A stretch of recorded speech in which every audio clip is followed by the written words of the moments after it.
Հավատքի բանկի գրքույկը Չարլզ Սպերջեն, օր մայիսի 19։ Սրա համար այսպես է ասում Տերը. եթե դարձի գաս, ես քեզ ետ կբերեմ, իմ առաջին կկանգնես, և եթե հանես պատվականը անարգիցը, իմ բերանի պես կլինես։ Երեմիա 15:19 խոսք։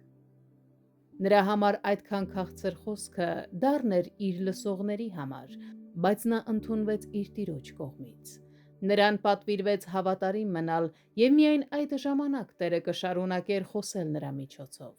Նա պետք է համարձակորեն և ճշմարտացիորեն խոսեր ժողովրդի հետ և կատարեր Տիրոջ գործը իր ժամանակներում իրենց հավատացյալ կոչողներին զտելով։ Եվ այդ ժամանակ Տերը նրան տվեց այս խոսքը. «Իմ բերանի պես կլինես»։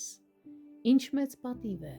Միթե ամեն քարոզիչ, այո, ամեն հավատացյալ չպետք է ձգտի դրան, որ Աստված խոսի մեր միջոցով, ինչպիսի հրաշք կլինի։ Մենք պիտի խոսենք հաստատ ու մաքուր ճշմարտություն և պիտի խոսենք զորությամբ։ Մեր խոսքը դատարկ չի վերադառնա, այն օրհնություն կլինի նրանց համար, ովքեր կընդունեն այն, իսկ նրանք, ովքեր կմերժեն, դա կանեն իրենց սեփական վտանգի գնով։